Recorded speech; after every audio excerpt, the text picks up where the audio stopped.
August 29th is a hot summer day. Kim is home on the phone with her mother. It's been a good morning so far, and Kim is feeling at ease for the first time in too long. So at ease that she forgot to lock the front door. Jeff walks into Kim's kitchen. He just walked in. Kim was there. The children were in the bedroom. Before Kim can react, we need to talk. She finds herself staring down the barrel of a sawed-off shotgun. Mom, I have to go. There's a gun in my face. Kim saying something about, there's a gun pointed at me, I can't talk anymore. Where are they? The bedroom? Kim's mother is still on the other end of the line. Confused and frantic, she calls 911. She said he had a gun. The call immediately sets a police response team in motion. Within minutes, a hostage negotiator from the local police calls Kim's apartment. Hello? It's very, very difficult for police to defuse the situation so it doesn't escalate. Troops are in position. We're setting up outside to contain the location. As Kim desperately tries to explain what's going on, she sees Jeff walking towards Yuri and Lindsay. Please hurry. He's in the bedroom. She said, "Oh my God, he's going into the bedroom with the children." Do what I say! You try to reason with him. If his beef was with his wife, the negotiator would try to at least get the children released, then work on getting the individual to surrender himself. Please come. Kim manages to lure Jeff away from the kids It's the police. and onto the phone. They want to talk to you. Hello? You tell them to stay back. Jeff threatens to kill everyone if the police try to intervene. I mean it. You tell them to stay back. You hear me? And then, at 11:16 a.m., the line goes dead.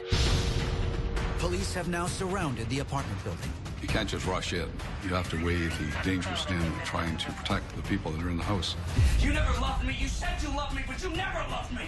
According to later police records of this event, Don't you look at me! the entire family is in a back bedroom, and Jeff is screaming at Kim, complaining about all the pain he says she's caused him. For an hour, he berated her and tortured her verbally. I can't believe you would do this to me! Why had you rejected me, and why can't we get back together? Kim tries to take the blame for their failed marriage. As your wife, I should have listened to the elders. I should have listened to you. Ugly. But when Jeff asks her to hug him, she cannot bring herself to do it. Suddenly, something changes in Jeff. He aims the gun at her, and to the horror of her children, he fires, killing her instantly. 10-year-old Lindsay is clutching a teddy bear. Jeff points the gun at her. She held her hands up in a defensive motion to the shotgun, and he shot Lindsay. Yuri put his arms around his sister, and he shot him too. In an instant, 3 lives are brutally and senselessly cut short.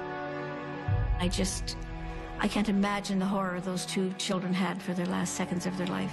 Yuri and Lindsay were such good friends, such good buddies, just really did love each other, and Lindsay died with her brother's arms around her. It's just more than I can quite think about still, and I still have nightmares about it. Jeff leaves the gun in the apartment and calmly walks out the front door. He is immediately arrested. When police enter the apartment, they find a scene of indescribable horror.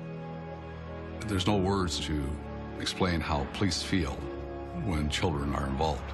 I said to my investigators, I wished he had just turned the gun on himself. One officer is charged with a heartbreaking task, telling Jim his children have been gunned down.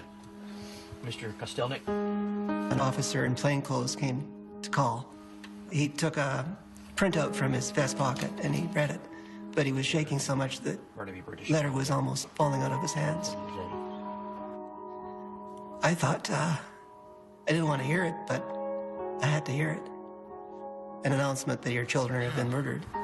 The parents' worst fear has got to be that.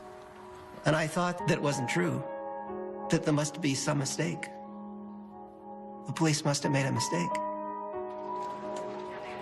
The entire community is devastated by news of these tragic murders. I kept wishing I could have been there to, like, stop the gun. That's all I kept replaying. Just seeing Jeff there with the gun and wanting to just throw myself at it and move it away. And thinking, I know he's bigger than me, and I wouldn't be able to really stop it. How could it be? Those wonderful little children who played with mine, and the giggles and the laughs, and I just didn't get it. For Jim Kostelnik, a man who had long ago questioned the Jehovah's Witness doctrine, the church's response to the murder of his ex-wife and children, chilling. All that was discussed was that Kim, Yuri, and Lindsay were going to get the reward after Armageddon. They would be resurrected on that day and would live happily ever after in Christ's kingdom. Jim attends his children's funeral at Kingdom Hall, hoping to mourn with old friends and family in the witness community. But even on this saddest of days, Jim is shunned, ignored by everyone in the room. It's almost as if we were invisible because I was disfellowshipped, you see. And so they did that in the house of God. They shunned the father of the victims.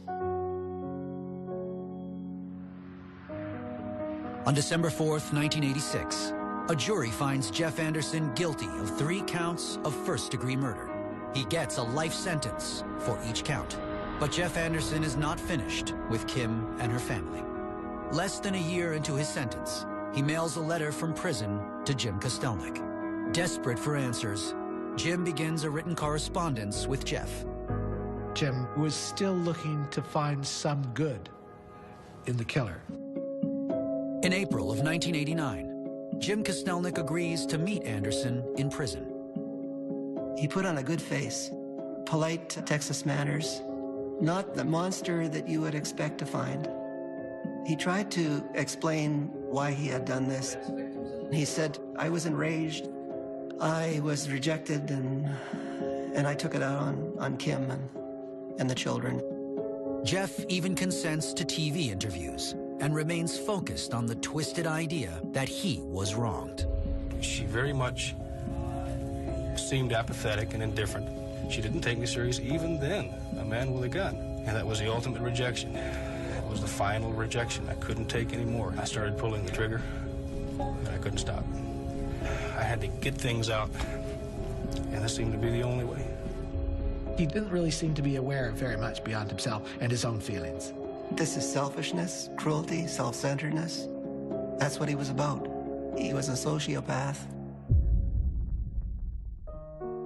Kim, Yuri, and Lindsay's surviving friends and family have attempted to move on. But while decades have passed, the wounds are still raw. It's how many years later, and who has really paid any real price for it, you know? What's changed? I wanted to forgive. I thought that the forgiveness would make things right. But of course, it didn't. You never get over it. I could still be very angry at the elders for trying to manipulate Kim and Jeff and turn them into a good witness couple, in spite of everything that was going on. It's a bit of a burden to carry, anger. I get rid of things, but that one is just so wrong.